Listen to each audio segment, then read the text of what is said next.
بسم الله الرحمن الرحيم ولتكن منكم أمة يدعون إلى الخير ويأمرون بالمعروف وينهون عن المنكر وأولئك هم المفلحون. Bismillahirrahmanirrahim. Assalamualaikum warahmatullahi wabarakatuh. Alhamdulillah, segala puji bagi Allah yang telah mempertemukan kita di rumahnya yang mulia ini. Segala puji bagi Allah yang telah mentakdirkan kita hari ini bisa hidup kembali setelah kematian kita satu malam atau semalam yang lalu. Dan segala puji bagi Allah yang telah menjadikan kita hari ini bisa berkumpul berukhuwah. Dan segala puji bagi Allah yang telah menjadikan atau mentakdirkan paru-paru Anda, paru-paru saya saat ini masih bisa mengembang, ya, berdetak, berdenyut jantung kita tanpa kita bisa perintahkan. Dan segala puji bagi Allah yang telah membuat aliran darah dalam tubuh kita saat ini beredar, mengalir tanpa juga kita perintahkan. Maka sungguh Allah berfirman dalam Al-Quran, wa in ta'uddu nikmatallahi tuhsuha. Kalau kita hitung nikmatnya Dia, maka niscaya kita tidak akan bisa menghitungnya. Maka kita bersyukur hari ini di hari yang libur ini kita masih dilangkahkan kaki oleh Allah Subhanahu wa taala ke tempat yang mulia ini untuk menuntut ilmu. Karena kalau mungkin saya boleh katakan, Rasulullah SAW mengajarkan para sahabat zaman dulu. Jadi Madinah itu teman-teman sekalian sebuah kota kecil, ya, sebuah kota kecil yang diapit oleh dua imperium besar, satunya Romawi, satunya Persia. Ya, Romawi itu terkenal dengan militernya, Persia terkenal dengan ekonominya. Tapi Nabi SAW tidak pernah mengutus Umar, Abu Bakar, Ali atau sahabat-sahabat yang lain untuk studi banding kedua tempat tersebut. Ya, nggak pernah ceritanya Nabi mengutus mereka. Tapi apa yang Nabi kerjakan, apa yang Nabi lakukan pada sahabat-sahabat tadi, Nabi mentarbiah mereka dengan Al-Quran. Nabi mendidik mereka dengan Al-Quran. Ya, dan didikan itulah yang menjadikan mereka saat itu menjadi generasi terbaik, generasi yang menguasai 2/3 dunia dengan rahmatan lil alamin, ya, dengan sejahtera yang luar biasa. Bahkan Muslim atau non Muslim pun dijaga oleh kaum muslimin saat itu. Maka hari ini sebenarnya saya sungkan bicara dengan Anda, karena sebenarnya ini tugasnya para ustadz. Jadi zaman dulu itu teman-teman sekalian, ulama-ulama zaman dulu semuanya adalah orang-orang yang mengerti dunia pengobatan. Ya, zaman dulu itu begitu. Imam Ibnu Qayyim al-Jauziyah, Ibnu Katsir, semuanya orang-orang yang paham tentang pengobatan. Sebab apa? Sebab pengobatan itu bagian tak terpisahkan dari agama. Jadi kalau boleh saya katakan, masalah kesehatan umat Islam khususnya saat ini muncul gara-gara apa? Gara-gara kita jauh dari sunnah-sunnahnya Nabi. Sholatnya nggak benar, puasa nggak benar, cara makan nggak benar, ya. Mudah-mudahan di bawah tidak, ya. Kita lihat orang, kata Nabi apa? La ta'kulu qa'iman. Jangan makan berdiri. Tapi kalau di bawah, kan lagi di kawinan tuh. Saya nggak tahu makannya berdiri atau enggak. Satu sunnah yang dilanggar, maka muncul masalah. Itu kata kuncinya. Satu sunnah yang dilanggar, maka muncul masalah, dan masuk tuh ngerembet ke masalah yang lain.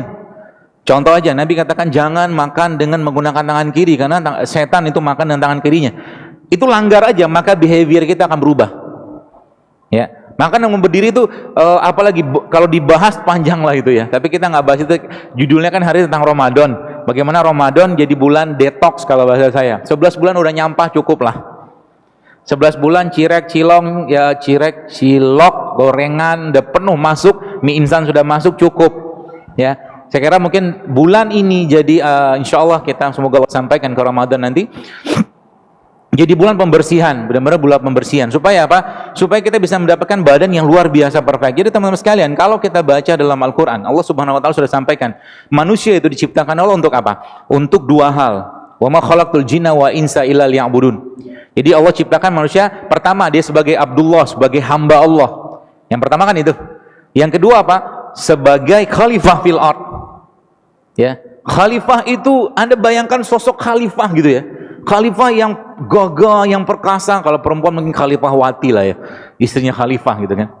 Jadi khalifah yang gagah, perkasa gitu kan, subhanallah. Tapi masa pagi-pagi makannya nasi uduk gitu kan. Khalifah tuh makannya sehat-sehat gitu kan. Khalifah tuh makannya buah sayur gitu-gitu lah, ya. Kurma gitu lah.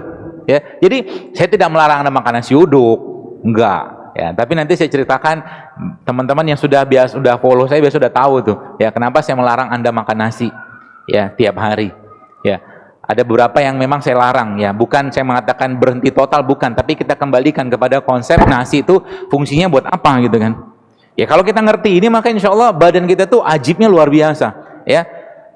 Saya hari ini sudah terakhir makan tadi malam jam 7, sampai detik ini saya belum makan nih, sengaja. Karena saya ngerti ada satu, jadi gini, tubuh kita nih sebenarnya sudah dibekali tools oleh Allah dengan luar biasa. Ya sayangnya apa? Sayangnya tuh seringnya banyak orang kayak pengemis. Dia pengemis, seorang pengemis yang duduk di sebuah peti emas. Peti emas yang luar biasa banyak emasnya. Dia ngemis minta recehan kepada orang. Ya, apa itu recehannya? Recehannya obat-obatan, herbal. Padahal tubuhnya itu, saya katakan, tubuhnya itu mempunyai kemampuan untuk menyembuhkan. Asal apa? Asal syarat ketentuannya dipenuhin. Ya, sayangnya dunia pengobatan barat saat ini tidak mengajarkan itu. Maka kalau Anda nanya ya ke dokter kemarin, dokter bagaimana kunyit? Nggak ada ceritanya mereka. Bagaimana lada hitam, bagaimana ketumbar, bagaimana kayu manis, nggak ada cerita. Kita lupanya apa? Baik, kita nih ciptaannya Allah gitu. Kita nih produk ciptaannya Allah. Kalau produk ciptaannya Allah, ibarat kata misalkan pabrik mobil Toyota, misalkan dia ngekspor mobil ke Indonesia, ya kita ngimpor misalkan gitulah. Maka pastinya Toyota akan kirim spare part gitu kan. Toyota pasti kirim spare part ke kita atau bikinlah gitu kan. Untuk apa? Untuk mobil ini bisa jalan terus menerus. Lah manusia ciptaannya Allah, nggak mungkin dibiarkan saja di muka bumi tanpa Allah kasih tanda kutip spare part itu gitu. Spare part itu dari mana? Ya, dari apa yang Allah tumbuhkan, Allah ciptakan di atas tanahnya. Ini yang bahasa saya itu produk Allah hashtagnya. Ya, jadi disitulah sebenarnya kita dapat belajar. Oh ternyata kalau kita bicara tentang kesehatan, jadi gini, Anda kalau datang ke rumah sakit misalkan gitu, atau ke dokter lah, ketemu dokter, kira-kira datangnya dalam kondisi sehat atau sakit? Sakit aja. Anda datang nggak ke dokter dalam kondisi sehat? Ngapain juga kan? Makanya dokter itu pengobat gitu kan, mengobati gitu kan. Tapi menjaga kesehatan, saya 6 tahun belajar kuliah kedokteran dulu kan, hanya 2 SKS belajar tentang nutrisi. 2 SKS, kebayang aja 6 tahun belajar tentang, jadi nggak ngerti tentang apa itu isi kunyit, apa itu isi ketumbar. Yang diajarin apa? Kalau kolesterol tinggi sekian turunkan pakai ini gitu. Sedangkan kata kuncinya lagi apa? Kata kuncinya manusia tidak didesain Allah untuk menerima produk sintetik. Itu kata kuncinya. Allah tidak mendesain manusia untuk menerima produk sintetik apapun bentuknya. Obat misalkan, obat itu apa? Obat itu racun terukur. Kata siapa? Mereka ngakuin. Baru terakhir saya baca lagi ada satu amaran ya, semacam peringatan, ada satu jenis obat kencing darah tinggi yang bisa menyebabkan kanker. Emang begitu adanya. Ya, sudah begitu sunatu. Jadi kita nggak bisa salah-salahkan. Jadi kalau boleh saya katakan, bagaimana kita umat Islam khususnya ya bisa memperbaiki itu semua? Sebenarnya gampang. Kalau apa? Kalau kita ngerti bagaimana sehatnya Nabi. Kita bicara peradaban luar biasa di depan sana, ya, peradaban Islam, tapi makannya Nabi nggak paham, tidurnya Nabi nggak paham, cara duduk Nabi nggak paham, cara buang hajat Nabi nggak paham. Cerita peradaban besar di luar sana itu omong kosong kalau menurut saya. Betul? Lah makan aja pakai tangan. Jadi saya hari ini ada satu tempat lagi Cilegon. Kemarin ada tempat lagi. Itu saya lihat ada ibu-ibu gitu kan. Subhanallah, bapak-bapak juga nggak ngerti. Dia lupa mana tangan kanan, mana tangan kiri gitu kan.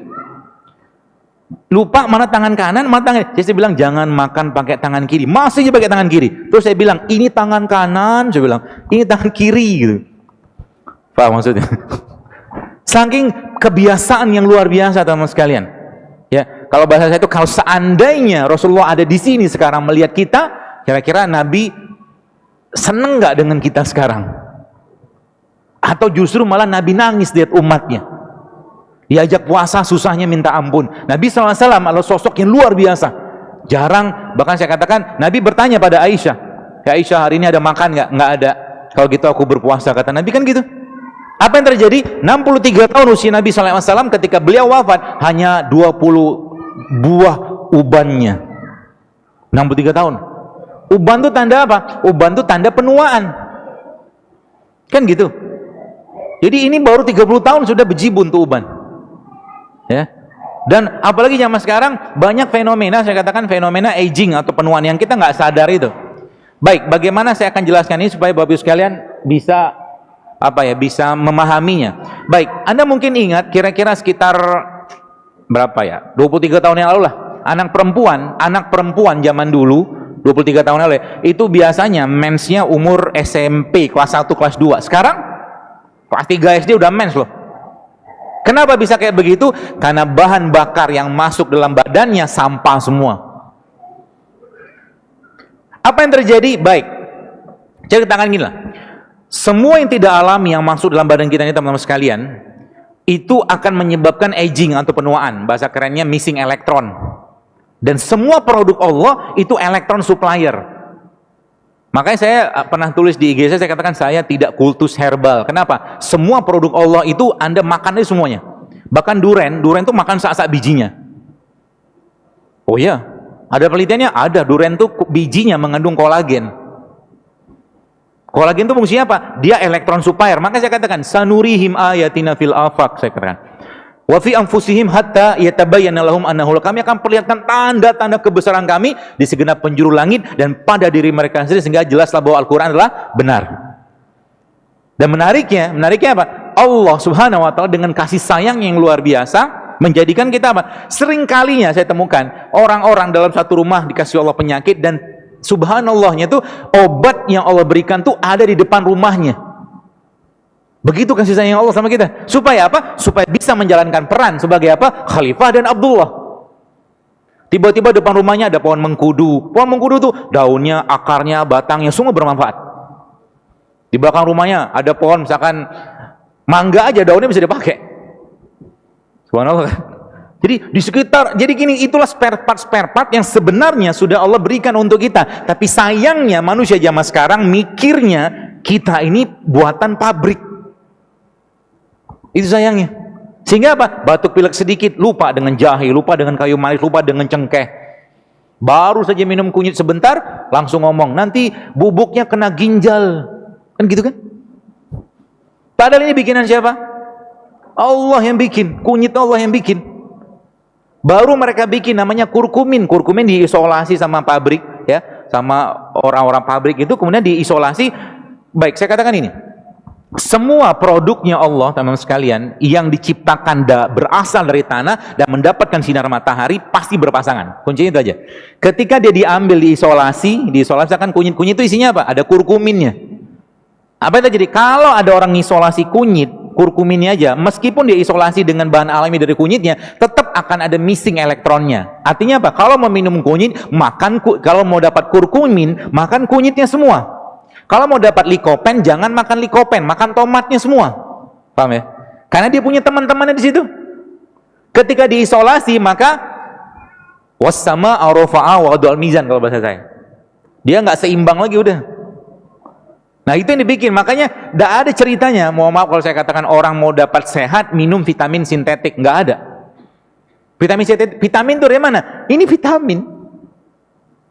Ini vitamin C. Tapi jahilnya manusia, apa yang terjadi? Makan jeruk, minum jeruk, katakanlah minum jeruk kan? Minum jeruk, minum yang kotakan. Jadi manusia makan untuk apa? Untuk memenuhi selera. Level makan yang paling tinggi kalau boleh saya katakan apa? Level makan paling tinggi adalah kita makan hanya sekedar tanda kutip untuk menegakkan tulang sulbi kita untuk bisa ibadah. Itu aja. Simpel kan? Simpel. Jadi masalah zaman sekarang umat ini kesehatan ya saya katakan. Masalah besarnya apa? Bukan masalah. Masalah secara umumnya apa? Karena kebanyakan makan dan nggak ngerti apa yang dimakan. Kan gitu. Pak, zaman dulu kan nggak ada pizza zaman Nabi. Nggak ada nugget, nggak ada sosis, ya bener ya. Tapi kalau orang sana mau katakanlah Nabi dan para sahabat ya itu misalkan mau makan berlebihan bisa-bisa aja. Makanya Ibnu Qayyim mengatakan salah satu penyebab atau turunnya iman adalah banyaknya makan. Itu sebabnya Nabi itu nggak pernah kenyang seumur hidupnya.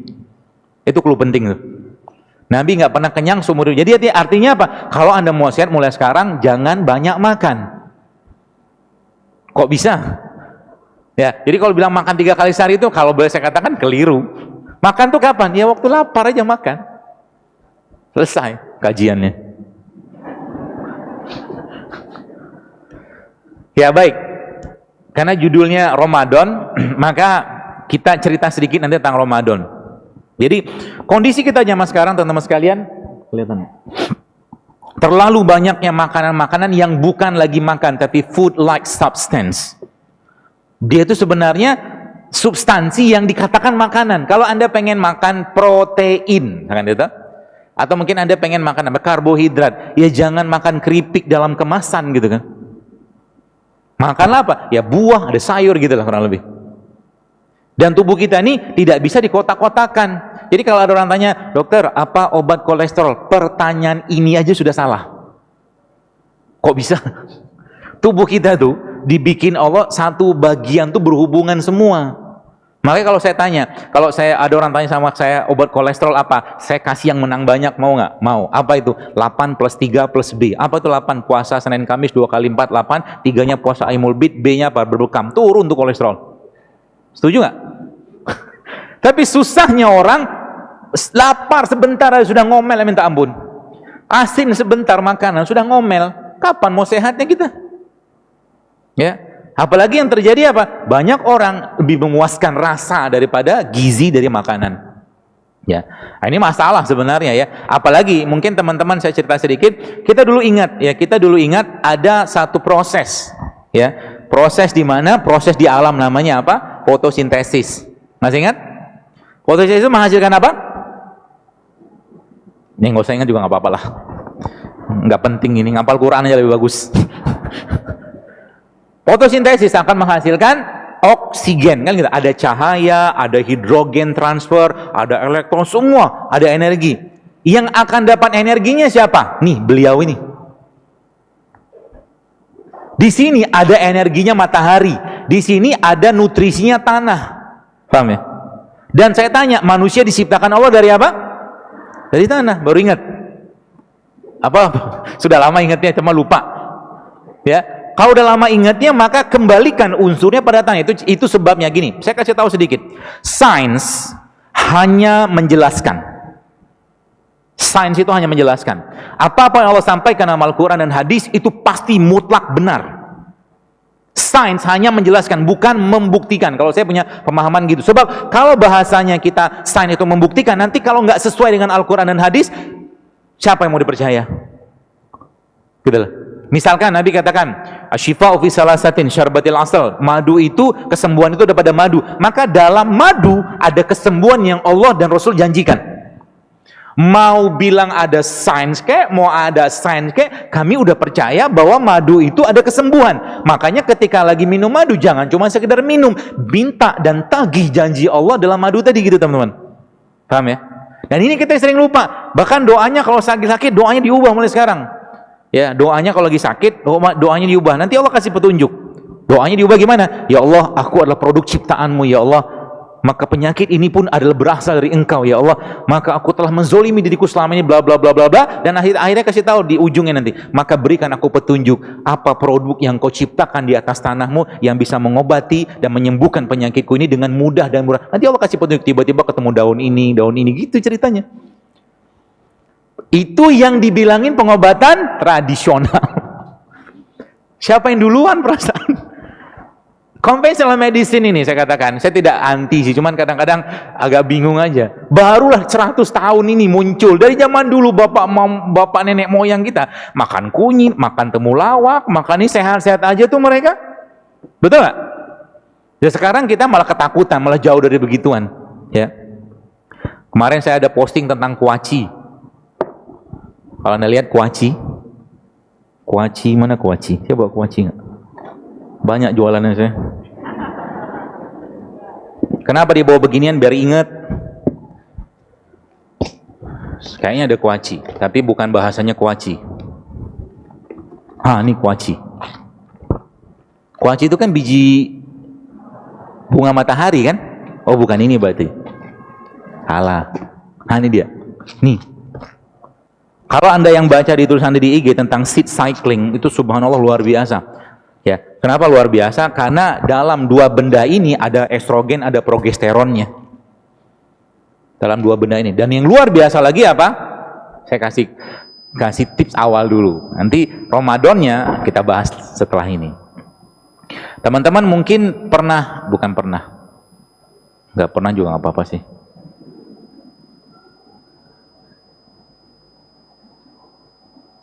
Nah ini dia. Masalah kebanyakan orang yang sempat Anda baca kemarin tulisan saya tentang kulkas sama freezer. Tahu? Mati dia. Sentimen layar sama saya. Kulkas sama freezer. Freezer itu istilah saya untuk masalah hormon sebenarnya. Dan apa yang terjadi kalau Anda lihat gambar di depan, itu ada gambar ada kata pregnenolon. Pregnenolon itu apa? Apa sih dia? Dia sebenarnya master hormon. Jadi kalau seseorang itu mengasup itu, memakan itu, apa yang terjadi? Hormonnya akan terreset. Ibarat kata laptop lagi masalah gitu kan?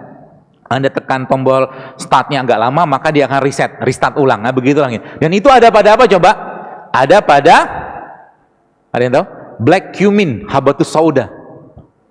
Belajar kan? Makanya habatus sauda yang kemarin beberapa teman-teman akhwat yang ikut kajian saya di daerah Gandaria itu saya kasih namanya titrasi menggunakan habatus sauda. Sekarang nggak usah lah. Nggak cukup waktunya. Ya, jadi titrasi menggunakan untuk apa? Untuk ngeriset hormon. Dan perempuan, saya harus katakan, masalahnya adalah muncul kalau seandainya wanita, kalau mensnya bermasalah, maka itu sudah gerbang untuk terjadinya masalah berikutnya. Jadi kalau wanita sudah mensnya bermasalah, ya maka muncul masalah berikutnya. Laki-laki ada nggak? Banyak. Tenang aja, jangan senang duluan. Banyak masalahnya. Laki-laki, apa yang terjadi? Lack of testosterone. Lack of testosterone, kurang testosterone, maka lack of leadership. Zaman dulu laki-laki gagah perkasa, zaman sekarang sama istri aja takut, misalkan gitulah. Speak up sedikit nggak berani gitu kan. Gara-gara apa? Gara-gara kebanyakan estrogen atau senoestrogen. Dari mana itu? Mau dikasih tahu? Mau apa enggak? Nah, jawablah sedikit. Banyak di mana? Di kedelai. Itu yang pertama, belum selesai. Ada lagi, dia akan merusak. Nih, saya kasih tahu. Jadi kalau teman-teman lihat gambar ini, mungkin Anda akan berpikir ulang untuk makan produk ini. Apa ini? Mana dia ya? Nih.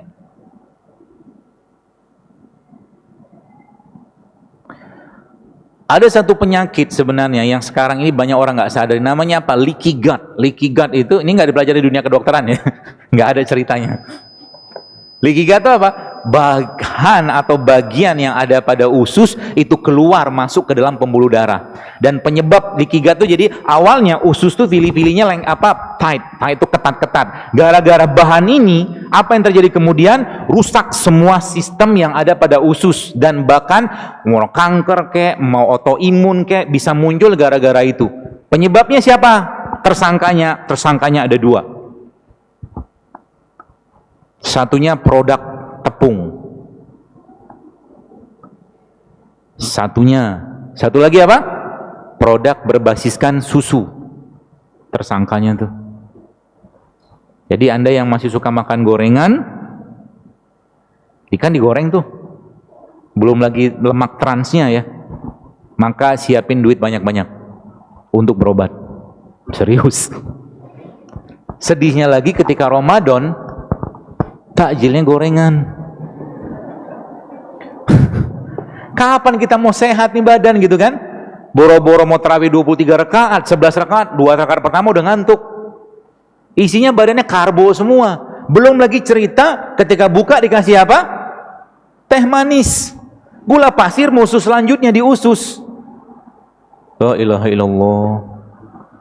Saya kemarin udah ngomong satu masjid, saya bilang sama DKM yang saya bilang, coba diganti itu. Diganti apa? Baik, saya kasih tips kepada Anda, ya. Tipsnya apa? Kita ikutin bagaimana Nabi kita itu berbuka pasti sudah tahu lah ya, pakai rutop, pakai tamar, pakai air gitu kan. Nah, tapi yang jadi masalah adalah ba'danya itu tuh yang jadi masalah buat kita. Oke, makan kurma buat batalin puasa, habis itu panjang ceritanya, tahu masuk, gorengan masuk, apalagi macam-macam lah masuk gitu kan. Lagi bersih-bersihnya tuh badan, kaget dia Bu, Pak. Ya kan? Akhirnya apa? Hari pertama Ramadan beratnya 50, hari terakhir 55. Sama aja bohong. Buktinya apa? Inflasi di Indonesia paling tinggi Ramadan. Betul? Kenapa bisa begitu? Karena orang lebih pusing dan lebih sibuk mikirin sahurnya pakai apa, bukanya pakai apa, tapi satu jus pun tak selesai hari itu. Bencana besar. Kenapa sahabat-sahabat senang datang Ramadan? Karena mereka nggak sibukkan lagi dengan makanan. Sibuk dengan apa? Quran, berbuat kebaikan, itu aja isinya mereka. Sehingga nanti ketika berbuka, ambil kurma segala macam, sibuk lagi dengan sholat tarawih kan sampai malam, selesai. Sahur nanti makan lagi, makannya paling kurma 3 butir, 5 butir, minum 1 sendok madu, ya, lalu minum air, lalu berdoa, ya Allah cukupkan badanku hari dengan apa yang kumakan sehingga aku bisa beribadah optimal, selesai. Makanya dalam Islam bahasanya apa? Ususnya kita itu satu makanan kita untuk 7 usus, karena berkah makanannya. Paham? Ya. So kapan mau berubah? Apalagi bulan Ramadan mau datang teman-teman sekalian, ya. Nah, nanti Ramadan ini kita jadikan momen untuk berubah, ya. Taunya dari mana? Baik, mungkin Anda, saya tanya, pertanyaan saya, kenapa ada orang makan beginian ngantuk? Nggak kelihatan kan gambarnya?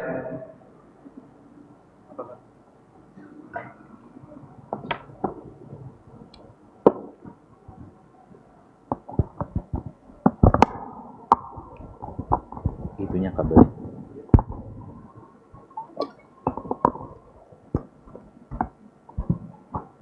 Semoga bisa.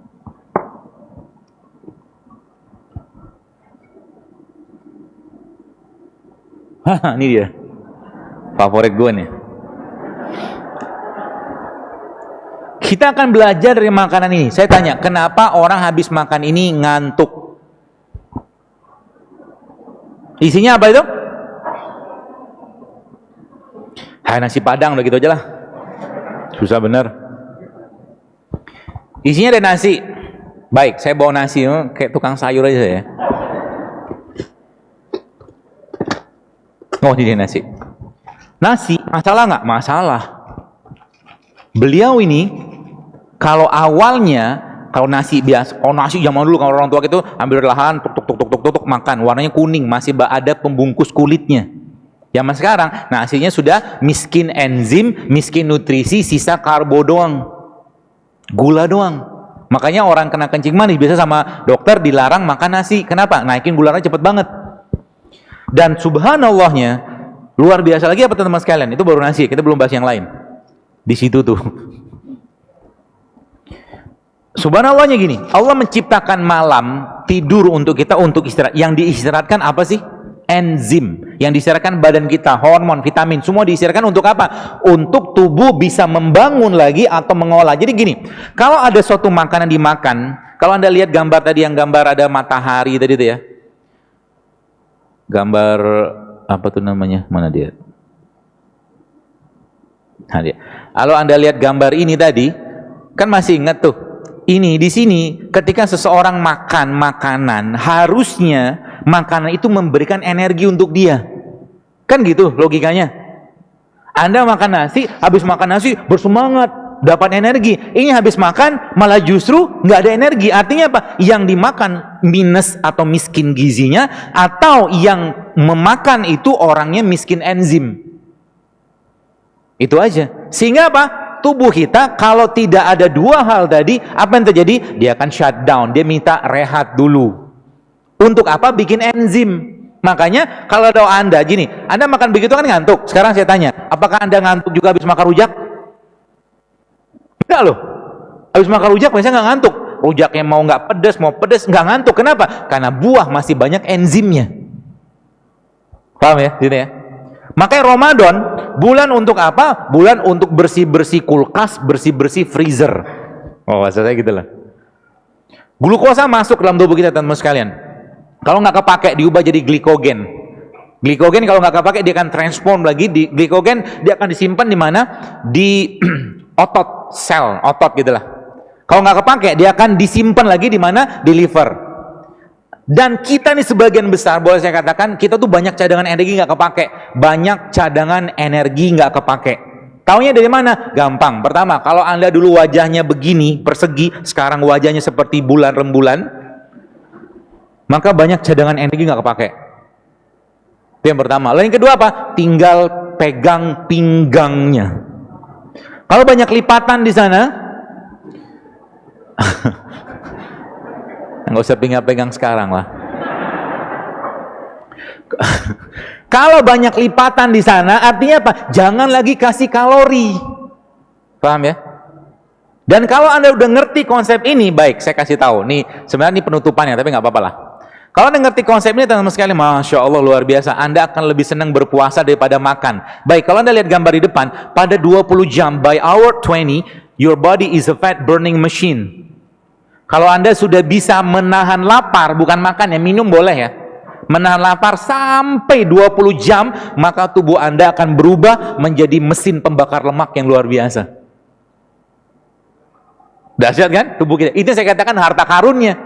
Makanya umat Islam saya katakan 250 juta. Kalau boleh saya katakan kita nih ya, kalau mau bantu pemerintah gitu kan, dengan presiden yang baru mudah-mudahan. Gak tahu lah yang mana kan, saya gak tahu. Pokoknya yang lebih soleh lah. Ya, lagi heboh banget saya lihat tadi beritanya. Jadi aminnya cepat ya. Jadi subhanallah ya, saya katakan kalau kita mau bantu pemerintah, subhanallah, Indonesia ini penduduknya sebagian besar muslim. Saya katakan kalau kita mau berantas penyakit degeneratif, subhanallah gampang sekali. Ajak umat Islam untuk tiap Senin Kamis ayamul bid puasa. Turun semua. Sains memang membuktikan tentang itu. Sekarang Indonesia mau tambah penduduknya gampang, suruh aja puasa semua. Kenapa? Puasa memang bikin subur. Makanya Zimbabwe itu negara yang susah makan. Tapi angka pertumbuhan penduduknya tinggi banget. Karena sperma itu ketemu dikit hamil gitulah. Sama kayak India, kebanyakan kunyit. India kan banyak penduduknya. Cina juga sama. Mereka makan apa? Bawang kan? Bawang itu hormon yang luar biasa. Masya Allah kan? Simpel banget sebenarnya. Cuman kita tadi saya katakan, mungkin kita belum tahu. Ya makanya kalau teman-teman tahu konsep ini, maka insya Allah bulan Ramadan ini harusnya kita jadikan menjadi bulan pembakaran lemak. Bulan detox. Yang di detox apa? Sebenarnya bukan hanya detox raga fisik doang, tapi detox kolbu juga. Itu Nabi katakan, kenapa? Kalau ada orang ngajak Anda marahin Anda, ngomongin Anda, bilang aja saya sedang berpuasa, kan gitu ceritanya. Maka lagi puasa jangan banyak omong. Diam aja. Dan godaan puasa itu paling banyak di mana? Buka bersama. Udah capek-capek, gua kan seminggu gitu kan, misalkan benerin makan, tiba-tiba minggu depan tok sampai dekat Syawal 2 kali seminggu. Maka saya boleh ngomong sama Anda ya. Buka bersama nanti, saran saya bawa makan dari rumah. Bawa minum dari rumah. Siapa tahu gara-gara itu orang terinspirasi. Dari tahun purbakala makan buka bersama itu aja, sirup, kolak, gitu-gitu aja. Masalah lagi kan? Jadi bulan Ramadan bukan justru malah jadi bulan pembersihan badan, bulan detox, tapi bulan nyampah yang kedua, yang ke-12 gitu kan. Sayang banget. Ya. Makanya saya katakan, ini yang pola ini sebenarnya disebut dengan intermittent fasting sebenarnya. Nah Nabi itu, boleh saya katakan, Nabi itu kan lebih sering berpuasa daripada makannya. Makanya saya katakan Nabi itu ya secara badan memang perfectnya luar biasa ya. Tapi imannya orang zaman dulu itu memang karena memang jarang banyak makan. Anda bayangkan perang Khandaq, bacalah ceritanya. Perang Khandaq itu sahabat-sahabat Nabi yang berperang saat itu cuma dikasih 1 butir kurma loh sehari. Jadi sebenarnya kalau kita makan di Ramadan itu 3 butir, 5 butir kurma sama 1 air gitu kan. Katakanlah 1 sendok madu udah cukup buat ibadah sampai sahur. Serius. Kenapa? Karena masih banyak energi nggak kepake. Itu kata kuncinya. Jadi konsepnya adalah apa? Sebagian saya share sebenarnya di IG ya. Bagaimana Ramadan Anda jadikan sebagai bulan yang gak usah banyak makan. Benar-benar bulan gak usah banyak makan. Tapi makannya berkualitas. Ada proteinnya, ada vitaminnya, ada mineralnya, ada enzimnya. Makanya Nabi SAW ketika berbuka menggunakan apa? Menggunakan rutop atau kurma basah. Kita nggak ada, kalau nggak ada nggak apa-apa, kurma kering nggak apa-apa. Ya, tapi saya sarankan saja kalau untuk ngambil satu keutamaan, coba cari kurma basah.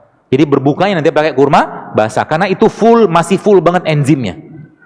Kalau nggak ada apa, ya kurma kering juga apa-apa. Kalau nggak ada kurma kering, nah ini dia yang saya mau ajarkan kepada Anda. Jadi pola makan yang Anda atau kita sekarang mau perbaiki itu jangan berpikir kalau makan harus ada nasinya, harus ada tempenya, harus ada ikannya, harus ada telurnya. Bahkan kalau bisa mulai sekarang diubah. Makan tuh gimana? Anda, baik, saya ajarin. Hari ini saya bawa nanas, bela-belain bawa nanas. Biasa blender pun saya bawa. biar kelihatan gitu kan. Nah, ini kan nanas nih. Nanasnya masukin ke sini.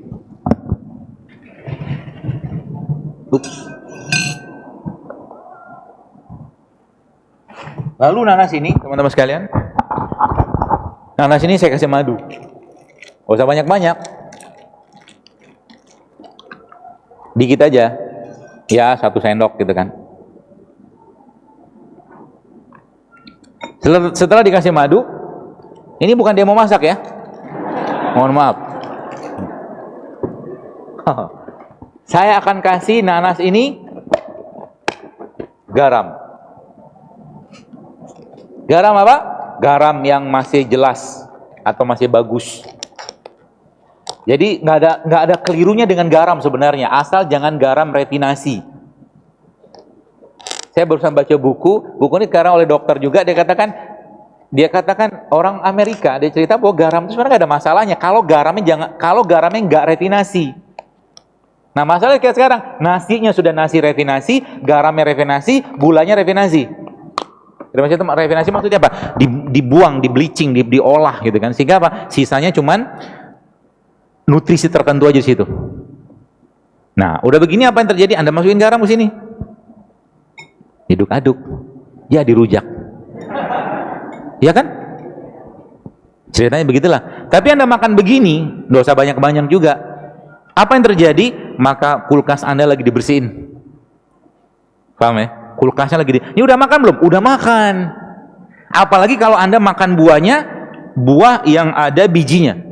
Wah, mantap tuh. Contohnya apa? Manggis. Manggis tuh makan sama bijinya. Nanti kalau tumbuh gimana, Pak? Kalau banyak nanti saya beli. Jadi pengusaha buah kan? Gak masuk akal pertanyaan. Sama juga dengan orang jambu biji gitu kan. Kalau makan apendik itu dari zaman purbakala sudah buntu. Nggak ada cerita sama jambu biji. Ya bukan masalah jambu biji. Terus siapa yang ngembangkan itu? Apa berita itu? Ini udah enzim. Ya. Dan yang lebih luar biasa lagi apa? Nah, ini saya kasih tipsnya nih. Biar Ramadan nanti Anda sudah mulai kurangi. Jadi mulai Ramadan nanti boleh saya katakan kalau Anda mau dapatkan hidup sehat teman-teman sekalian, maka 5 hal ini dikurangi. 5 hal ini ada stop. Mau nggak?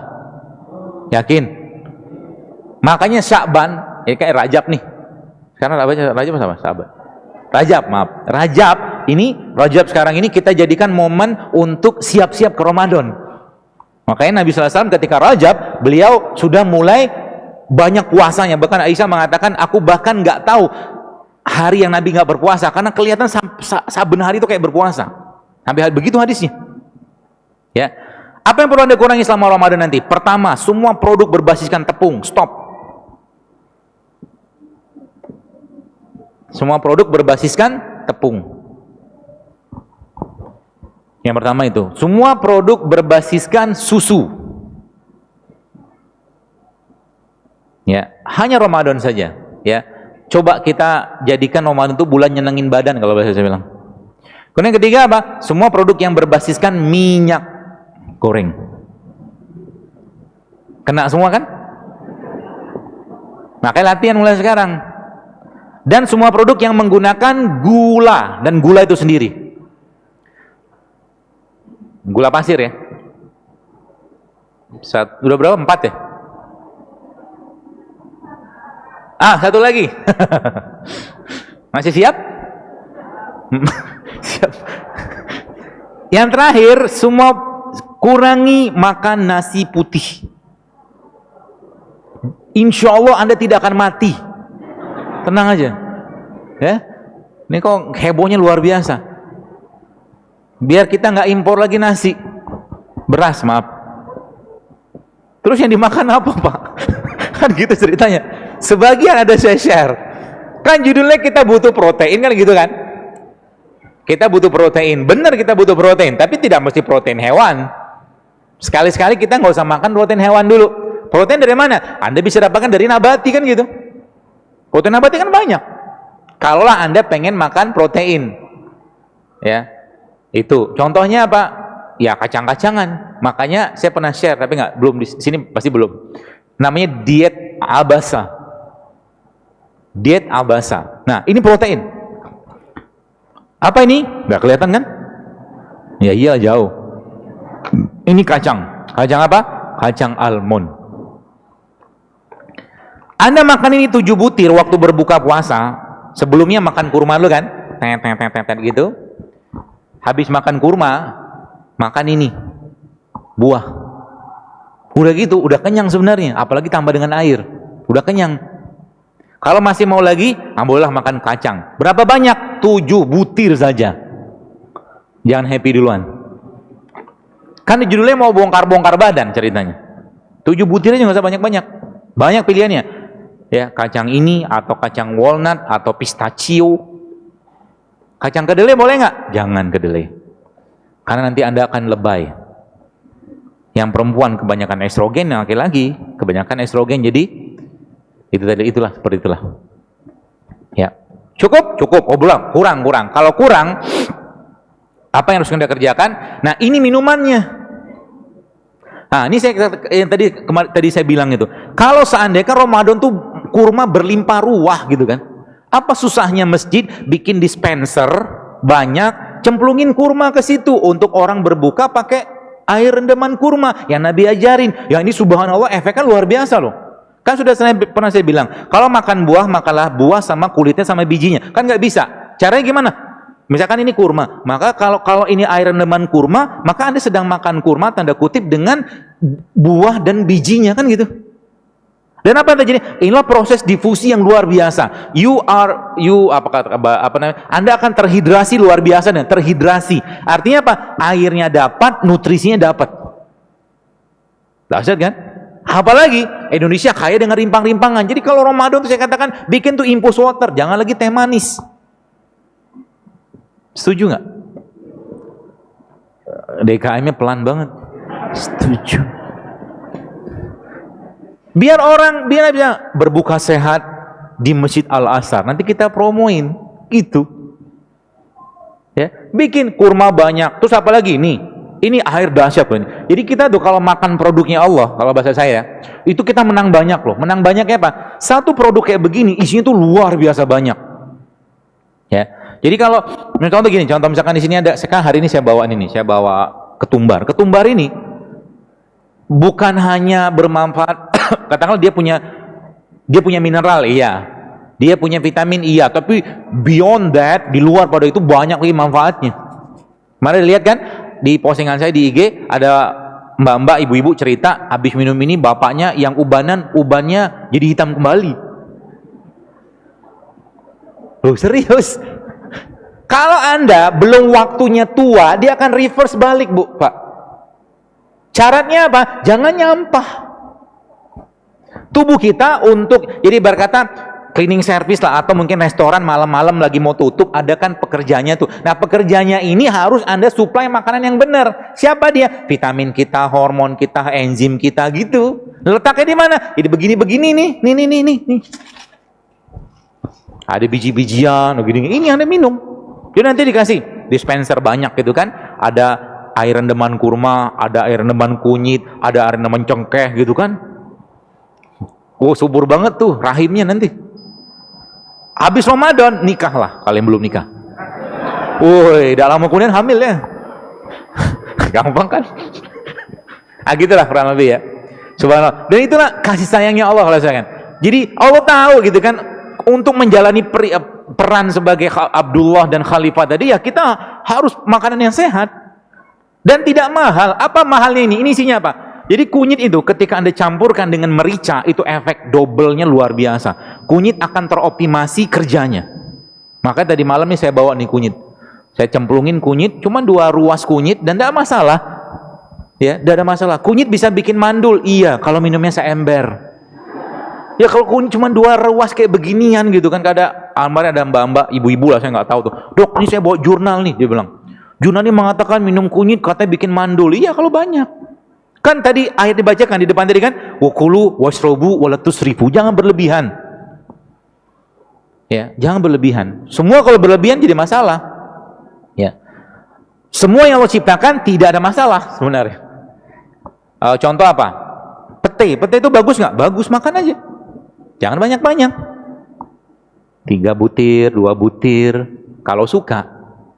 Ya. Semangka misalkan, semangka tuh saya pernah sharekan. Jadi semangka itu sebenarnya kalau boleh saya saran Anda makan semangka tuh sama kulit-kulit ijonya. Oh iya, ada penelitiannya, ada. Jadi ada ngobrol sama seorang teman, dia peneliti, ada penelitian dalam semangka, kulit semangka hijau itu ada gelatinnya, ada kolagennya, banyak banget. Kalau nggak bisa makan begituan gimana? Udah potong aja semangka, cemplungin ke sini kan jadi. Itu sudah Nabi ajarkan. Nabi pakai kurma zaman dulu. Kalau kita di Indonesia nggak ada kurma, nggak banyak kurma, maka Anda bisa nyemplungin ketumbar, nyemplungin kayu manis, nyemplungin jahe, nyemplungin kunyit, segala macam bisa nyemplung, dan rasanya akan very very light. Very light itu maksudnya ringan banget. Jadi kalau Anda makan misalkan rimpang ya, rimpang tuh kayak kunyit atau jahe Anda rebus sama Anda rendam, lebih enakan ini kalau saya. Ya. Dan ini teman-teman sekalian, kalau boleh saya katakan, kalau kita, jadi apapun yang Anda makan, itu akan mempengaruhi gen. Jadi kalau boleh saya katakan, sekarang kalau belum nikah, kalau masih nyampah, artinya Anda sedang mempersiapkan, mewariskan gen-gen kerupuk, saya bilang. Mereka nyebutnya damage protein on DNA. Ngerti apa Pak Son? Kerusakan, itulah pokoknya. Kerusakan protein, ya akhirnya DNA-nya bermasalah. Karena bahan baku DNA itu asam amino. Jelas ya? Asam amino letaknya di mana? Ya di begini-beginian ini asam amino semua. Dan tidak ada asam amino itu di gorengan, cilok, cireng gitu, nasi, nggak ada asam amino itu. Ada di mana? Nih asam amino nih, enzim. Di sini ada. Jelas ya? Jadi nanti bulan Ramadan itu kendalikan hawa nafsu Anda. Sebab apa? Sebab begini katanya, kata orang-orang ilmuwan itu, hunger is the first element of self-discipline. Jadi lapar itu adalah disiplin pertama kita. Kalau you can control hunger, you can control everything else. Ya, nanti ketika ada makan depan Anda berjalan, Anda tidak tergoda, wah keren tuh. Kan biasanya begitu tuh. Apalagi Ramadan tuh kalau lagi siang-siang panas gitu kan, lihat orang yang gak puasa, minum ini, minum itu gitu kan, luar biasa godaannya. Lalu bacalah apa? A'udzubillahi minasyaitonirrajim.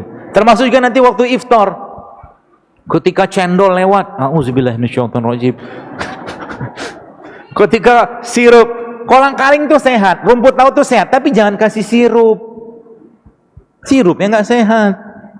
Kasih apa? Kasih madu.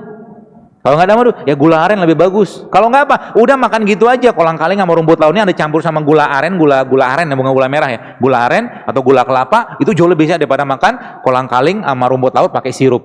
Simpel kan? Simpel. Murah nggak? Murah. Subhanallah kan?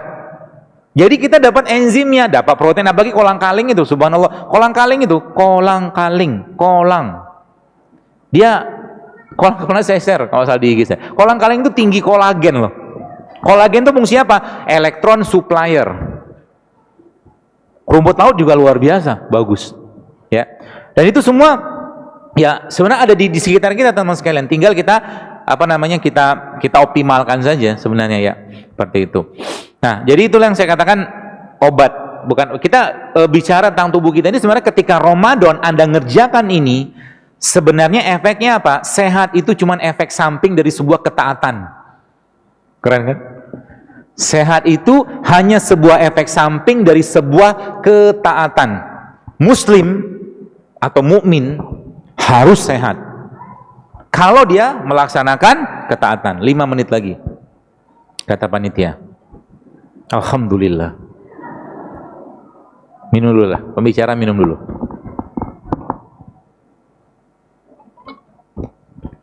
Jadi nanti Anda bisa campur kayak apa tuh ya, kunyit, kencur, Anda campur dengan black pepper, lada hitam, cemplungin aja kayak gini, ya. Dan nggak usah direfill. Kalau sudah selesai, masa usianya, buang aja. Nggak bagus kalau refill, termasuk juga kurma. Tiap hari minum begini aja. Apa yang terjadi?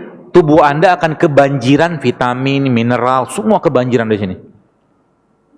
Gitu, kayak calon wapres yang sekarang dulu. Dia kan bawa air lemon tuh.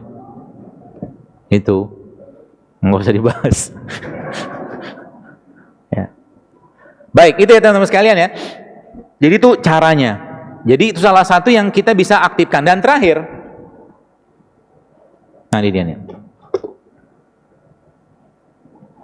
Nanti kalau Anda makan kurma, kan judulnya ada kurma nggak sini? Oh ada, oh komplit, ada kurma.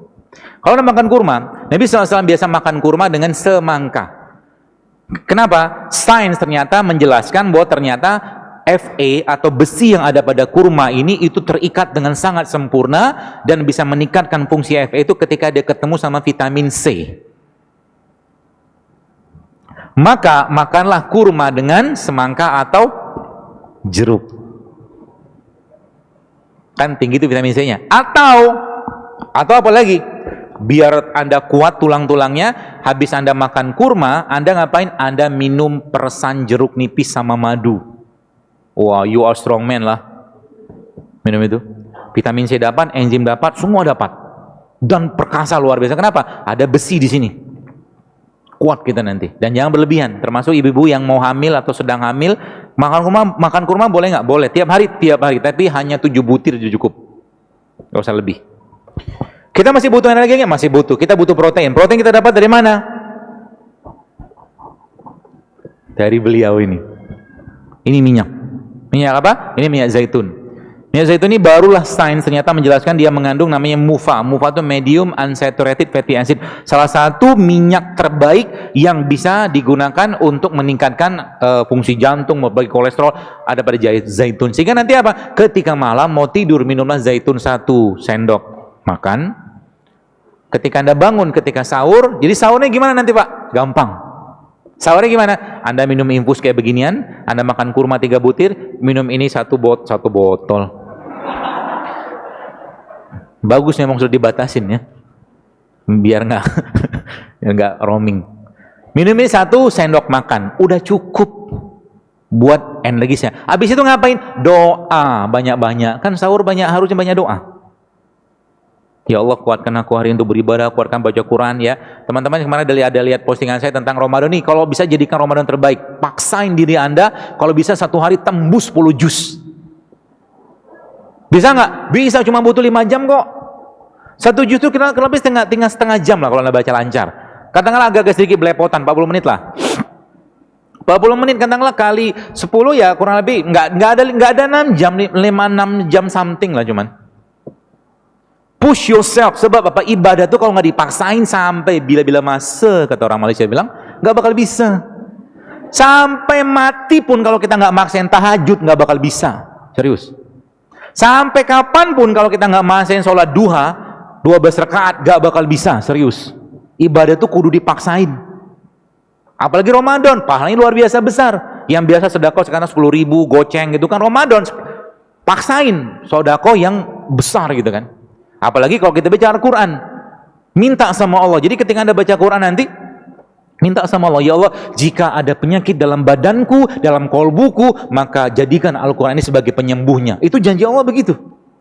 Maka, apa yang terjadi? Subhanallah, Al-Quran akan merontokkan radikal bebas kalau bahasa saya. Radikal bebas di mana? Radikal bebas di dalam kolbu kita. Radikal bebas yang ada dalam aliran darah kita. Radikal bebas yang ada pada organ-organ kita. Subhanallah kan? Maka Allah katakan apa dalam Quran? Wa nunazzilu minal Quran ma huwa syifa wa rahmatul lil mu'minin. Dan kami turunkan Al-Quran itu sebagai syifa, sebagai penyembuh. Maka kita harus amat sangat yakin bahwa Al-Quran itu memang penyembuh. Syaratnya gimana? Sama ketika Anda atau seseorang sakit. 2 menit lagi ya? Habis. 1 menit deh. Ketika Anda sakit, berobat ke dokter atau mungkin berobat ke herbalis, lalu Anda dikasih obat, katakanlah minumlah Pak ya 3 kali 5 kapsul atau 3 kali 500 mg, nggak sembuh, dinaikin dosis sama dia, kan gitu. Maka sama juga dengan Al-Quran. Al-Quran ketika belum memberikan efek, naikkan dosisnya. Dahsyat kan? Naikkan dosis baca Al-Quran sampai apa? Sampai kharru sujada wa bukiya. Kita tersungkur, bersujud, menangis, minta ampun sama Allah, maka saat itulah Allah akan mencurahkan rahmat dan ampunannya, penyakit-penyakitnya dibuang oleh Allah Subhanahu wa taala. Itu dahsyatnya bulan Ramadan. Ya, maka jangan sibuk dengan makanan bulan Ramadan. Itu kata kuncinya. Sibuk dengan ibadah aja. Banyakin zikir, mungkin yang kerja, ya saya katakan kalau memang sudah selesai kerjaannya ya udah baca Quran, pegang Quran. Ya. Dan kita harus komitmen untuk di Ramadan itu khususnya kita menjadi sahibul Quran. Kita menjadi temannya atau sahabatnya Quran. Gitu ya, teman-teman sekalian, mudah-mudahan bermanfaat. Dan kajian-kajian saya khususnya ya, saya katakan ini bukan kajian untuk sekedar dicatat tapi dipraktekkan. Kalau cuma catat doang, besok masih nyampah lagi sama juga bohong. Gak usah datang kajiannya. Anda harus berubah. Sebab apa? Apa yang kita masukkan dalam diri kita saat ini, itu akan menjadi gen yang akan kita wariskan ke generasi depan. Ya, dan kita lihat Indonesia saat ini luar biasa besar ya. Apa boleh saya katakan? Ya boleh saya katakan peracunan tanda kutip makanan kita saat ini mengerikan luar biasa. Sehingga apa? Tandanya apa? Autoimun zaman dulu nggak banyak, sekarang berjibun, berlimpah autoimun. Penyakit-penyakit yang nggak ada 50 tahun itu sekarang muncul luar biasa. Gara-gara apa? Gara-gara orang Indonesia udah nggak kenal lagi dengan kunyit, dengan jahe, dengan ketumbar. Kenalnya dengan apa? Dengan fast food segala macam gitu-gitulah. Yuk berubah. Wallahu a'lam bishawab. Assalamualaikum warahmatullahi wabarakatuh. Bismillahirrahmanirrahim. Assalamualaikum warahmatullahi. Di bulan suci Ramadan tahun demi tahun sejak tahun 2011 sampai sekarang saya diliputi ketakutan. Apakah saya sanggup berpuasa atau saya bisa membayar puasa atau bayar fidyah. Di tahun ini pun ujian dari Allah, saya divonis gagal ginjal yang menunggu waktu dipanggil Allah Subhanahu wa taala. Apakah saya sanggup puasa atau saya bisa membayar puasa atau saya bisa bayar fidyah? Ya, jadi pertanyaannya bagaimana pendapat saya? Setahu saya, kan Allah katakan la yukallifullahu nafsan illa usaha.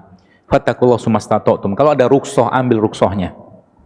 Kalau ada keringanan dari Allah untuk tidak berpuasa, memang secara fisiknya ibu atau bapak ini sakit ya nggak usah puasa, nggak masalah. Kecuali ya mungkin boleh saya katakan kisahnya itu kayak kisah seorang wanita di zaman Nabi SAW ketika dia kena ayan, kena kejang-kejang, lalu dia datang kepada Nabi SAW lalu mengatakan, ya Rasulullah, tolong doakan aku untuk sembuh. Lalu Nabi katakan apa?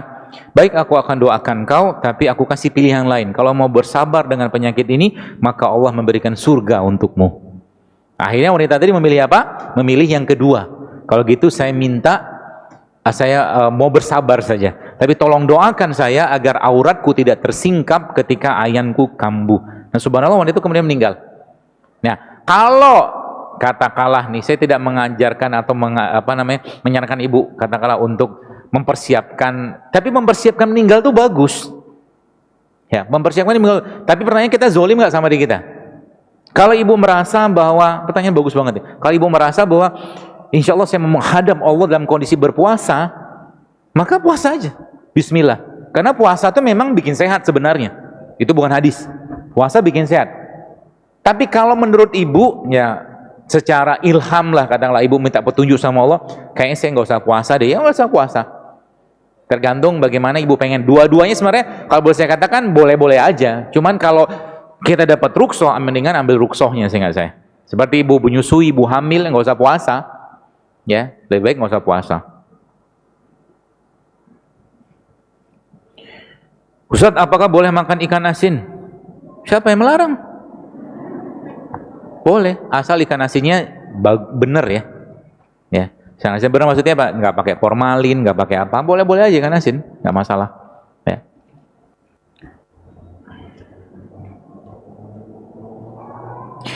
Tadi dikatakan bahwa ketika mens tidak teratur adalah awal dari berbagai penyakit. Apakah bisa disembuhkan? Bisa. Syaratnya apa? Jangan nyampah dulu. If you want to cure someone, kalau Anda mau ngobatin seseorang, ask them to stop what make them sick. Kalau ngobatin orang, stop dulu apa yang membuat mereka sakit. Yang membuat mereka sakit apa? Itu yang saya katakan 5 hal dan 4 hal tadi. Itu bikin sakit. Sama satu lagi, semua makanan yang diolah, diproses. Saran saya, jangan jadikan makanan tiap hari. Kalau Anda pengen camilan, bawa dari rumah, bawa buah, ya bawa kacang-kacangan, itu jauh lebih baik daripada Anda beli yang kemasan-kemasan itu, teman-teman sekalian. Saran saya begitu. Kenapa? Seringnya kita nggak sadar, kita makan kalori luar biasa tinggi loh ketika Anda minum 1 botol teh manis yang pakai ya botol tuh lah. Itu tinggi kalorinya loh itu. Bisa 100-200 kalori dan itu cukup banyak energi yang kepake termasuk dalam tubuh kita. Jadi saran saya jangan. Termasuk saya ada ibu teman dia pengurus jamaah kajian saya juga. Ibu itu subhanallah kena autoimun. Saya lupa dia nggak sebut autoimun. Tapi 4-5 tahun dia makan obat steroid ya. Dan itu luar biasa menderitanya dia. Ya, menderita luar biasa. Dan umurnya 43 tahun gara-gara autoimun tadi dan gara-gara makan obat tadi akhirnya dia menopause. 43 tahun. Dan ketika diperbaiki pola hidupnya, jadi saya ngasih obat apa? Nggak ngasih obat, perbaiki pola makan. Benerin makan. Ya, saya suruh dia minum ini apa namanya? Serai. Lupa, mungkin kurang minum. Akhirnya habis. Jadi nggak tersinggung lagi panitianya. Nggak apa-apa lah. Moga-moga pahala saya banyak. Jadi saya suruh dia minum ini nih, karena ini kalau saya sering membahasakan ini steroid alaminya Allah. Serai ini kalau Anda minum itu efeknya luar biasa loh. Untung nggak galon. Ya, steroidnya ini steroid Anda ini Anda campur dengan madu sampai jeruk nipis itu efeknya luar biasa. Ini loh. Begini aja, lihat aja di browsing aja apa kandungan dari serai misalkan gitu tuh. Ya, akhirnya subhanallah apa yang terjadi? Dia ngatur pola baru 2 bulan, dia mens lagi loh. Bisa balik lagi. Kalau belum waktunya mati, nggak mati kita, tenang aja. Kalau belum waktunya menopause, kalau dia diperbaiki ya dia akan balik. Tenang aja. Makanya Islam itu, kalau boleh saya katakan, kita tuh nggak kenal anti-aging. Ngapain juga minum suplemen anti-aging? Kalau Anda rutin puasa, makan beginian, pasti baik badannya. Gitu loh. Karena ini anti-aging semua di sini. Kunyit apalagi. Ya kalau kita baca penelitian, kunyit itu bisa mengaktifkan gen awet muda. Gen sirtuin namanya. Subhanallah ada pada kunyit dan semua beberapa jenis rimang-rimpangan seingat saya. Gitu ya. Jadi bisa diperbaiki. Salah satunya apa? Nanti coba ibu atau mbak ini, pastinya mbak ini atau ibu lah. Ikutin yang ada saya share namanya 7 Day Challenge JSR di IG. Ikutin polanya di awal, itu tulisan saya di awal tuh. Ya itu untuk pola bersih-bersih badan kalau bahasa saya. Ya. Nanti akan balik lagi insya Allah mensnya. Apalagi ibu-ibu boleh menggunakan yang mens bermasalah pakai namanya seed cycling. Seed cycling itu kita menggunakan beberapa jenis biji-bijian. Ada 4 jenis biji-bijian dari hari pertama sampai hari 14, kemudian hari 14 sampai hari ke-28. Ya, itu bisa pakai. Nanti di IG banyak tuh. Hashtagnya seed cycling. Ya, seperti itu. Saat ini saya sedang program hamil dan mengkonsumsi biji-bijian yang ada di IG dokter. Saya didiagnosa dokter kandungan bahwa sel telur saya kecil. Setelah selain biji-bijian ada tambahan lain selain biji-bijian? Ada. Semua produknya lebah itu bagus. Semua produknya lebah. Ya, apa itu? Ya, madu, bipolen, royal jelly, propolisnya makannya terus setiap hari. Ya. Sama rimpang. Rimpang yang paling bagus apa? Untuk memperbaiki perut kita sama ginjal kita. Saya sarankan 2 sebenarnya. Pertama, kalau Anda mau bikin infus juga nggak apa-apa tuh. Anda cemplungin kayu manis, jahe sama kunyit. Minum tiap hari itu. Nanti spermanya jadi lincah.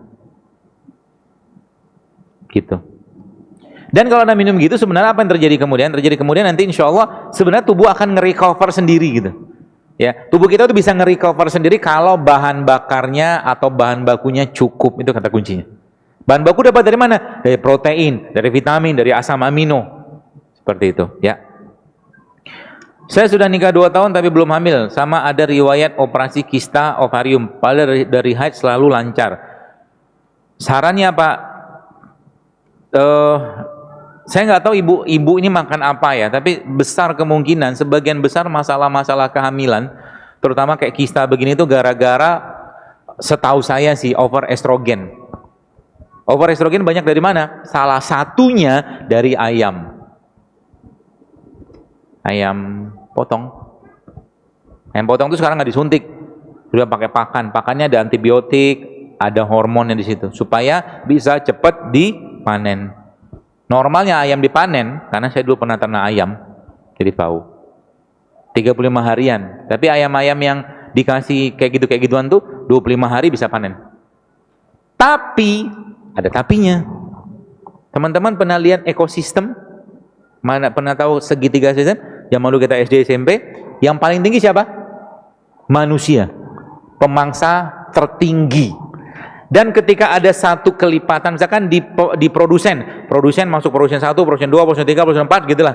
Itu ketika ada keracunan, maka setiap kenaikan produsen, maka keracunan tadi akan terduplikasi. Artinya yang paling banyak racunnya siapa? Manusia. Tapi maha besarnya Allah, kita nggak langsung mati. Jadi jangan khawatir yang masih makan mie instan, tenang aja, nggak langsung mati. Aman kok. Tapi, ada tapinya, Anda sedang mempersiapkan satu gerbang atau pintu-pintu yang Anda buka untuk penyakit-penyakit berat. Itu bukan, jadi kalau saya kadang-kadang ketawa aja ketika lagi di bencana gitu kan, bencana, dikirim lagi, bencana. Kasih mereka makanan, they need food sebenarnya. Bukan makan makanan kayak begitu gitu loh.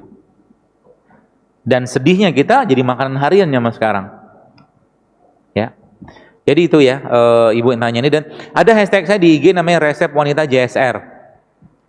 Kalau nggak salah itu pakai rumput laut, pakai kolang kaling, sama pakai licorice, kayu manis Cina. Kalau nggak ada kayu manis Cina bisa pakai kayu manis biasa. Itu untuk membersihkan ginjal. Ya, sama satu lagi apa? Sama satu lagi seledri di jus.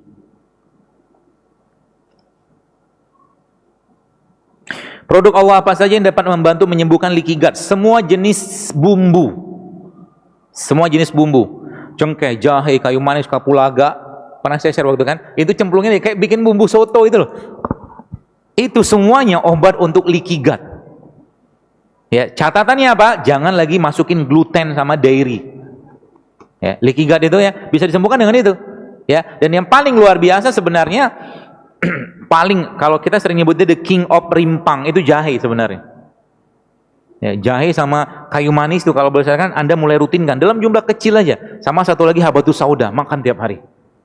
Dia akan memperbaiki leaky gut. Ya. Makanya kalau sudah diperbaiki maka dia akan dia akan rapat kembali.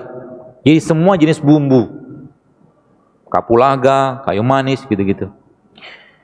Apakah makanan rebus-rebusan seperti kentang rebus, telur rebus, labu siam rebus itu sudah mencukupi tubuh dalam satu hari? Enggak. Tergantung Anda gini. Sebenarnya diet itu enggak ada. Kalau saya membahasakan, kalau Anda makannya benar, makannya seimbang, tubuh akan normal-normal saja dia. Berat badan akan turun. Ya, sekarang misalkan kita bicara tentang orang yang kena misalkan hiperkolesterol. Hiperkolesterol itu kenapa? Ya karena perutnya nggak bisa ngolah makanan, karena livernya juga bermasalah, seterusnya lah. Sehingga diobatin apa? Suruh dia puasa dulu. Nanti apa yang terjadi? Tubuhnya akan nge-recover lagi sebenarnya. Jangan ngobatin. Jadi kalau saya ditanya, apakah makan begini bisa nurunin kolesterol? Bisa, asal puasa aja. Bisa nurunin kolesterol. Bahkan makan begini yang bisa untuk asam urat juga. So simple lah seperti itu ya. Jadi kentang rebus isinya apa? Kentang rebus, kentang tuh karbo, bagus nggak? Bagus. Telur rebus, telur itu protein. Telur itu jangan digoreng, rusak proteinnya. Jadi jangan makan telur yang digoreng. Telur yang bagus, yang paling bagus apa? Mentah sebenarnya. Kalau nggak setengah matang, kasih lada sama garam, jadi deh. Ya. Labu siam isinya apa? Ada vitamin, ada mineralnya, ada karbonya juga. Ya. Jadi intinya apa? Ada proteinnya. Jadi contoh gini lah. Karena gini, kita tuh selama ini ada satu hal yang perlu saya pribadi merasa perlu dikoreksi, saya pribadi sih ya. Entah benar atau enggak. Yaitu pola makan 4 sehat 5 sempurna itu loh. Ya. Jadi dimakan semua. Ya, kalau kita lihat bagaimana pola makan Nabi itu sederhana. Enggak berlebihan, enggak banyak dalam satu waktu. Jadi kalau Anda sudah makan telur, jangan lagi makan daging. Kalau Anda sudah makan tempe kan protein. Jangan lagi makan daging karena sudah sama-sama protein. Kalau Anda sudah makan misalkan kentang, jangan lagi makan nasi. Jadi boleh nggak makan nasi? Boleh. Nasi apa? Nasi merah, nasi hitam, atau beras pecah kulit.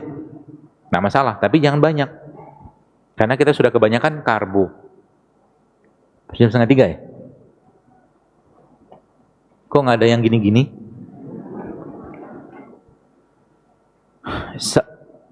Om saya sudah sedang sakit sejak beberapa bulan lalu, sudah turun berat badan 6 kg. Awal rasa pusing, diperiksa, nanti diagnosa sinusitis, sampai kemudian diperiksa lagi, CT scan hasilnya bersih, gak ada sinus, akhirnya sekarang terapi sinse. Sudah 3 kali bekam dan totok, kondisi masih pusing tak kunjung hilang. Mohon sarannya dok, puasa. Sarannya puasa. Lab, saya pernah ada bikin di YouTube. Saya bilang, medical check up bagus nggak bagus, tapi di situ hanya mengukur angka. Banyak orang yang medical check up-nya bagus tapi tubuhnya masih bermasalah. Banyak. Muncul dari mana? Sama kayak mobil. Mobil itu kalau mobilnya mobil bagus, mobil mewah, maka jangan isi dengan premium, isi dengan Pertamax. Kalau mobilnya mahal, sebelah mobil sport car gitu kan, misalkan diisi dengan apa tuh namanya premium, maka mobilnya lama-lama ngeluh juga. Di starter susah, tiba-tiba mogok, yang ujung-ujungnya yang bawa mobilnya stres. Sama kayak badan kita. Tubuh kita itu teman-teman sekalian, sebenarnya dia tidak langsung menunjukkan satu penyakit. Jadi penyakit yang didapatkan seseorang itu adalah kumpulan gejala. Gejala itu sudah dikasih tahu sama tubuh. Misalkan ya, sering pusing, sering batuk pilek, sering misalkan badan pegel-pegel, ya mens bermasalah segala macam gitu. Itu sebenarnya sudah indikator badan ngasih tahu, tolong perhatikan saya, tolong jangan sampahin saya lagi. Itu sebenarnya. Jadi kalau ketemu kayak begini, apa yang dikerjakan? Ubah semua polanya, ajak omnya ini berpuasa. Atau kalau nggak berpuasa, biasakan lapar. Nama kerennya intermittent fasting. Ya. Apa yang kemudian dilakukan? Makan semua jenis rimpang-rimpangan, makan semua jenis bumbu-bumbuan, makan produk lebah, nanti hilang semua tuh. Insya Allah. Asal hulunya di stop, yang bikin dia sakit. Tanya makannya apa. Jadi kalau kita ngobatin orang, misalkan orang tanya, saya begini-begini, tanya dulu makan tiap harinya apa. Karena itu kuncinya di situ. Kalau kita belum mampu memperbaiki isi piring kita, berat untuk diobatin penyakitnya, teman-teman sekalian. Ini pertanyaannya panjang betul. Yang dikit-dikit aja ya. Kenapa ada orang yang makannya banyak tapi nggak gemuk-gemuk? Cacingan mungkin. Tapi ada orang yang makan sedikit.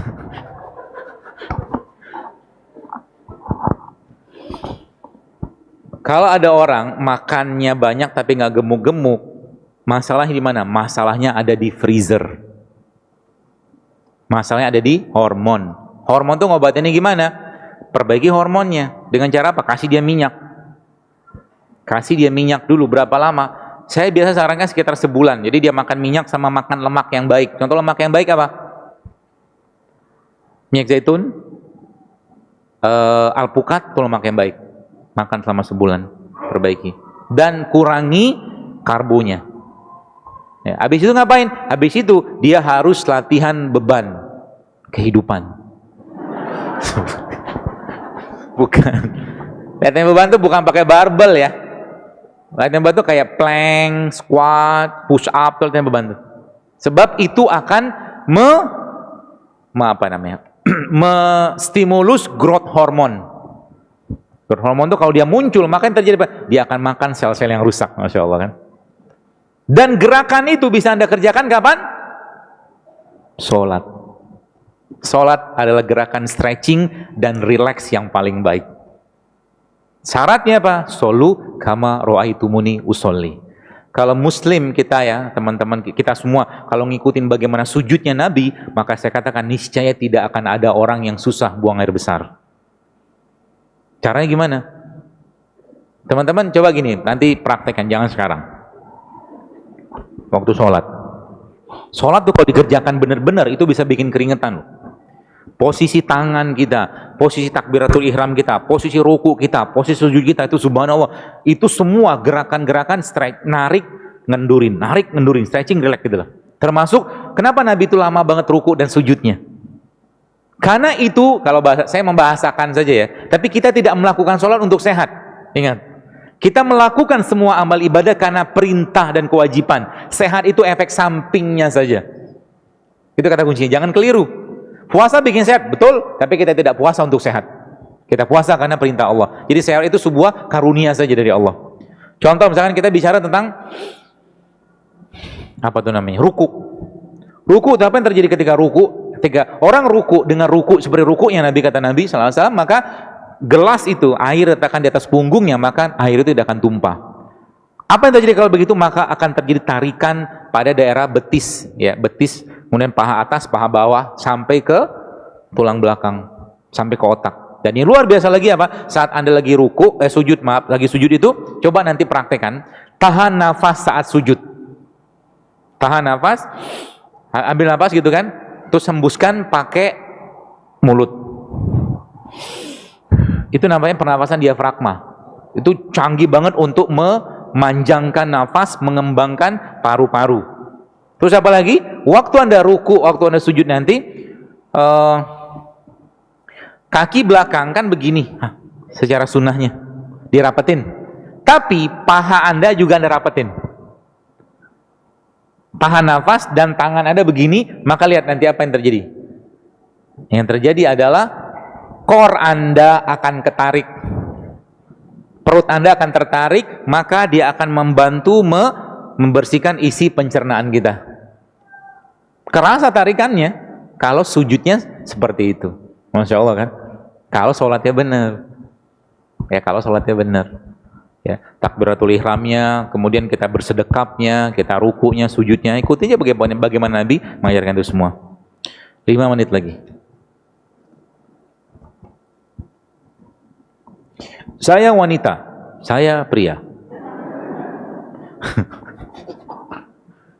Sebentar lagi insya Allah saya menikah. Saya tidak tanya. Saya ingin menanyakan bagaimana caranya untuk hormon tiroid menjadi normal kembali. Saat ini saya hipotiroid. Kadar hormon TSH saya masih naik turun, dan pada kasus saya, apakah sebaiknya saya bisa melakukan program hamil dulu? Dan insya Allah pada anak yang saya kandung akan baik-baik saja kan? Iya, insya Allah baik-baik saja. Kalau Anda perbaiki dulu. Tidak seperti yang dibicarakan di internet. Ya, insya Allah baik. Jadi bagaimana cara memperbaikinya? Pakai ada beberapa jenis tumbuhan, atau saya sering sebut itu produk Allah yang bisa meresetting ulang itu. Salah satu sudah disebutkan habatus sauda. Mulai minum habatus sauda dalam dosis kecil. Berapa banyak? 1 kapsul pagi, 1 kapsul malam. Itu yang pertama. Yang kedua apa? Anda mulai mengkonsumsi produk-produk yang meresetting hormon tiroid. Apa dia? Ada saya tulis di IG. Hashtagnya resep tiroid JSR. Tapi isinya apa? Isinya pertama VCO. Yang kedua ada licorice, kayu manis Cina. Yang ketiga ada rumput laut. Sama satu lagi, ada satu tumbuhan yang sebaiknya juga Anda makan, minum ya. Catatannya kalau Anda tidak darah rendah. Namanya apa? Seledri. Seledri itu bagus juga, termasuk salah satu untuk meresetting tiroid. Gitu. Jadi nanti nggak usah buru-buru hamil dulu, perbaiki dulu pola ininya. Dan yang paling penting saran saya sih adalah banyakin puasa. Banyakin puasa dengan stop nyampahnya. Stop nyampahnya. Hipotiroid atau hipertiroid itu penyakit juga, termasuk salah satu kausanya atau penyebabnya adalah gluten. Ya, gluten. Gluten tuh parah banget sebenarnya. Ya, tepung ya, tepung.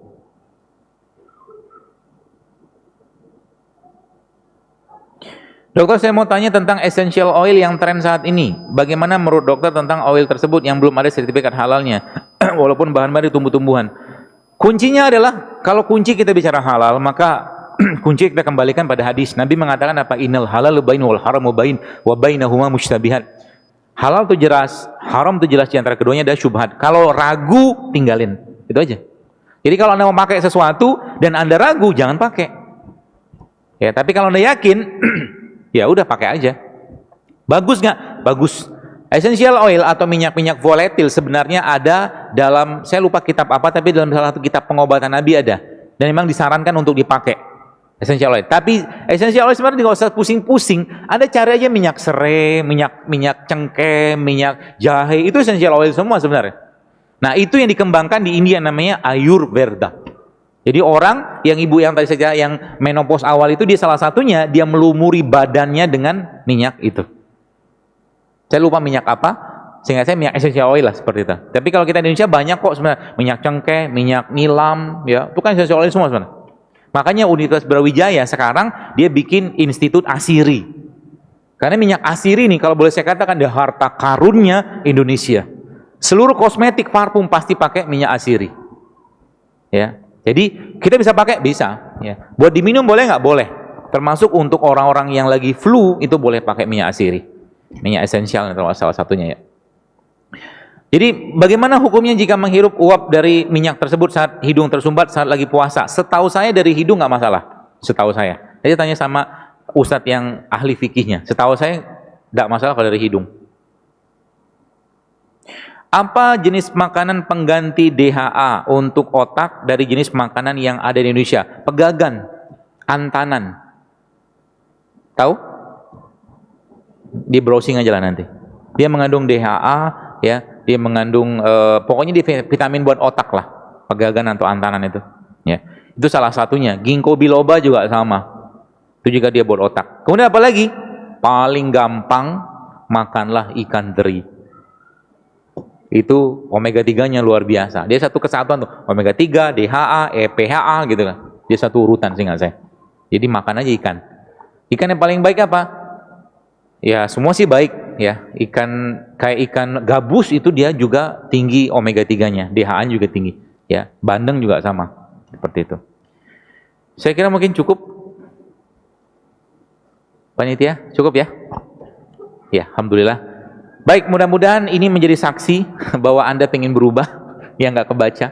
Ya, mudah-mudahan teman-teman bisa ikutin beberapa itu di Instagram saya. Tapi apakah saya tahu semua? Nggak tahu juga, tenang aja. Banyak juga saya belum tahu.